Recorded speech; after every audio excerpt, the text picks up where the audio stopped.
अस्सलाम वालेकुम।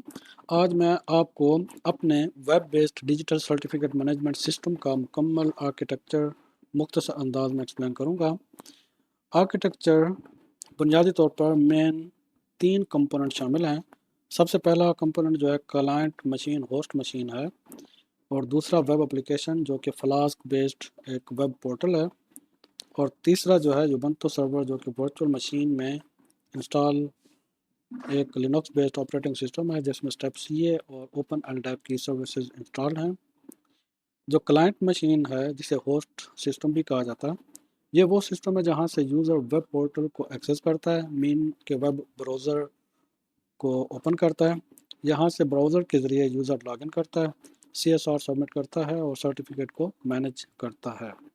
जो वेब एप्लीकेशन है जो कि फ्लास्क बेस्ड एक पोर्टल है, ये हमारा कोर सिस्टम है जो कि पाइथन फ्लास्क फ्रेमवर्क पर बेस्ड है। ये यूज़र इंटरफेस प्रोवाइड करता है, यूज़र ऑथेंटिकेशन हैंडल करता है और बैकएंड में यूबंटू सर्वर के साथ कम्युनिकेशन इस्टेब्लिश करता है। ये पोर्टल एपीआई के ज़रिए स्टेप सी और एल डैप की से इंटरएक्ट करता है। इस पिक्चर में इस आर्किटेक्चर डायग्राम में आप कम्प्लीटली आसानी से पूरा आर्किटेक्चर को समझ सकते हैं, जिसमें होस्ट मशीन और उसके अंदर वेब एप्लीकेशन जो कि वेब पोर्टल होगा जिसे यूज़र और एडमिन दोनों एक्सेस कर सकते हैं। अपने डिफाइंड यूज़र नेम और पासवर्ड के साथ इसको एक्सेस कर सकते हैं और उसमें अपने अपने परफॉर्मिंग फंक्शनल कर सकते हैं। और ये उबंटू सर्वर जो कि बैक एंड पे, और उबंटू सर्वर जो कि वर्चुअल मशीन में इंस्टॉल्ड एक ऑपरेटिंग सिस्टम है लिनक्स बेस्ड। इसमें दो मेन कोर सर्विसेज इंस्टॉल्ड हैं।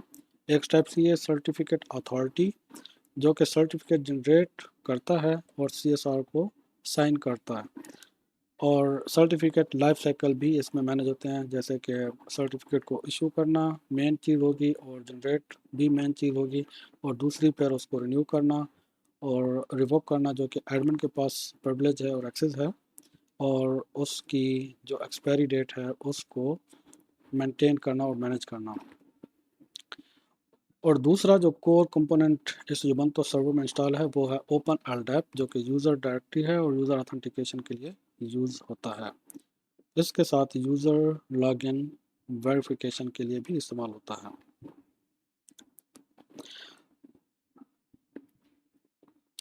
स्टेप सीए के साथ कम्युनिकेशन के लिए ये जो कम्युनिकेशन बीच में होती है स्टेप सीए, वो स्टेप सीएलआई एक क्लाइंट सॉफ्टवेयर है जो कि स्टेप सीए को कम्युनिकेशन के लिए यूज़ किया जाता है। और एलडैप जब वेब एप्लीकेशन में एलडैप को एक्सेस करना हो तो उसके लिए एलडैप 3 की पाइथन लाइब्रेरी है वो यूज़ की गई है वेब एप्लीकेशन में। ये पूरा सिस्टम एक centralised certificate management solution provide करता है जहां यूज़र ऑथेंटिकेशन सर्टिफिकेट और सर्टिफिकेट इशूएंस यूज़र ऑथेंटिकेशन और मैनेजमेंट एक ही प्लेटफॉर्म पर परफॉर्म होती हैं। ये था हमारा सिस्टम का ओवरव्यू आर्किटेक्चर। अब हम अगले डेमो में इसकी वर्किंग को प्रैक्टिकली तौर पर हम देखते हैं।